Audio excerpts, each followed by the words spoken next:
Dumela bakulu, the nyame tijeni iziye. Ndadzoka zvekare kwamuri mhuri yeZimbabwe. Ndine nyaya yandavandeka kubatira ipanapa. Nyaya ndiri kusangana nayo, nyaya iyo kunzi va-advocate Nelson Chamisa avo vari kunzi vakasenda delegation yavo kuenda kuNamibia. But padelegation iyoyo vanhu pane zvinhu zvavakanotisa, pane vanhu vavakanotisa zvinova zvinhu zviri kukonzeresa mutauro munyika yeZimbabwe.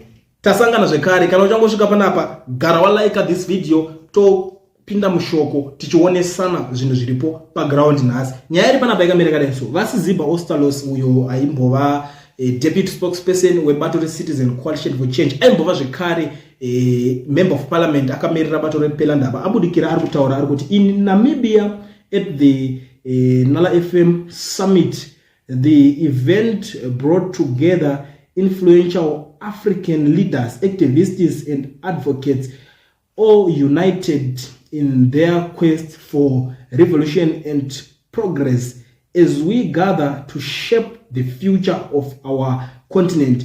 We believe that the true liberation and equality cannot be achieved without the empowerment, freedom and voices of women. So pa group iroro pa vanhu vese vaonekwa kuenda nawo kusummit iyo, paonekwa uyo anoitwa Johanna Mamombe. Vanhu vakataura kuti Siziba uri kuita na sellout, zviri bozo uri kuita, but uri kuita ne sellout. Ndo mashoko ari kubuda panapa ari kunetswa nevanhu vazhinji. Mumwe ari kubuda ari kuti Johanna Mamombe is a sellout. As ZANU-PF surrogate, your continued relationship with these clowns will make us start to doubt your sincerity when you criticize that part. Budai pachena ukuona mwari kuti panapa, now we need to see more of Bruce Moyo and other promising youth vapewo chance. Imi madhara munofanira kunge muchivaka musangano. Comrade, what's your business with sellout Johanna Mamombe? What a rude, arrogant mo ari kubudawo panapa ari kuti good to see you. Leaders like you are misleading. Oh, finish. Regime change activists. All right. You lying. Nala. Fame is for female politicians and activists. Fadzaimaere would have been the appropriate representative for you. But Zungu, can't you see that dominant deco color is pink? It's for ladies and girls. Pakashata vakutoma ataka Ostalos, vamwe vacho havasikozvinzwisisa zviri kuitika. Vamwe vari kuti you have money for trips, but but when it comes to feeding the poor, you gloat.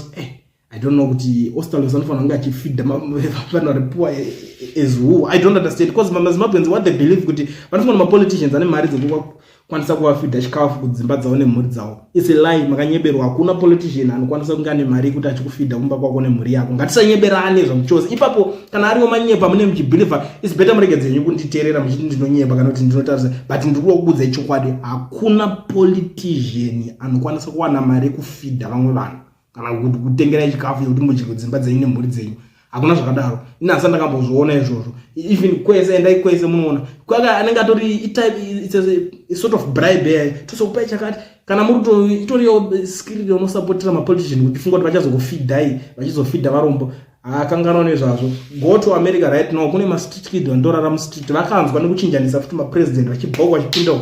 Endai kuZambia kwakachinjwa iko zvinezvi, kune opposition iri kutonga. Endai munoona situation iri mu-street kuti varombo vari kupuwa chikafu here negovernment yacho yahapo yavakavhotera. Go to Malawi right now, people are complaining, vari kutovhunza mibvunzo yakasiyana siyana iko zvinezvi kuti chilema wetakavhotera bo here kana kuti takanyeberana tikarasika. Saka zvokuti politician anozokwanisa kuti akutsvagira chikafu chokuti iwe udye nemhuri yako, manyepo ari pachena. Hazvinhu zvokuti zvaitaurwa nemapoliticians ekudhara, kozi vaiziva kuti munhu vanhu vangasati vazvinzwisisa zvepolitics. Saka munhu kuti atinzwisisa osvika umuconvince kuti undivhotere ndizouya ndizogadzirisa zvinhu.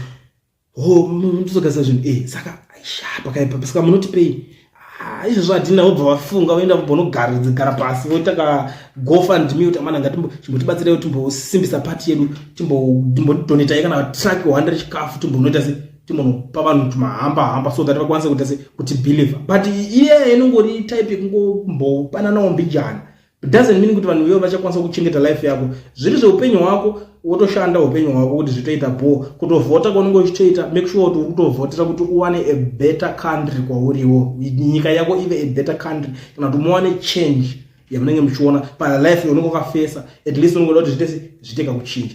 Potse vamwe vacho futi life inoona kuti chero zvikazoenda ipapo inoona kuti yatoita waste. Saka nyaya yekwezizhinji, saka panapa iye Ostalos ari kuzobuda, ari kupindurawo nyaya iri kutaurwa kuti Joanna Mamombe isell out. Pari kunzi iwo waenda kunhingiri iyoyo, waenda summit iyoyo kuna Namibia ndeyevakadzi, ende Joanna Mamombe ari kunzi isell out. Uri kuite chi nesell out irona? Ndo zvekupindura naOstalos panapa ari kuzoti Honorable Joanna Mamombe raised and seized with the matter in relation to solidarity in different spaces and networks. Our welfare and legal team ZIM is working around the clock to secure a freedom. All political prisoners must be freed. Zvitauro zvake zvemapolitical prisoners akasungwa because unozati nyaya inenge yakunetsa vanhu vanoda kunzwisisa kuti ana Joanna Mamombe asi mwana wakwacho, asi mwana waChabangu ino, kana tikuti mwana. I think you understand what I'm saying. Like my MPs akasara ne Citizen Coalition for Change vazhinji vaiva vari kunzi vana vaChabangu, kuti handiti Chamisa ndiye akapinda navo ari chinzi ndo baba vavo, saka akasara iko zvinezvi ababa kuya ndiani ndiChabangu. Na mudharangube ake angonyarara tingamuti is a politician. I don't think kuti Ngube is a politician. I think anongoriwo, I think ndakamutarisawo inini zvangu angoriwo munhu kuti ari kungotsvaga kuraramawo zvangu inini, judging on his dressing zvaanenge kupfekawo zvacho unotoona kuti munhu achitori pakutori neremerwawo zvake. Unoona bhutsi yake yanenge akapfeka inenge neshena yana Ngube, saka unoto ukatomutarisa unoona kuti mudhara ari pakuremerwa, inotongoriwo nzara iripo iyi. Saka atingamuti ndiye baba wavo, saka kuti ungati baba wavo ndiye ndiChabangu, saka Chabangu ndiye watingati baba wani ndiye ari kuzonzi Mamombe mwana wani waChabangu. Handiri kuzviona, saka pari kunzi iwo Ostalos iwo uri kuite chi nemwana waChabangu. Ndo nyaya iri kunetsa panapa. Ostalos kuNamibia koko waenda kwacho, waenda nemwana waChabangu. Why uinaye? Ndo pari kuzobuda kuti nyaya dzakazobatanidzwa zvikazonodai achitry kuexplain maZimbabweans unozati ukatoma explainera is too late, kana vatotadza kunzwisisa vanenge vatotadza kunzwisisa. But anyway, ininiwo nanguti ndidarike nepanapa ndichikusiyira inyaya iri kutaurika nhasi. Panapa panonzi Clean TV. Kana wasvika panapa first time yako ndingachikukumbirisa kuti subscribe wojoina this amazing family. But ndachikukumbirawo zvakare kuti undiudze kuti nyaya iyi wakaitarisawo iwewe uri kuionawo sei.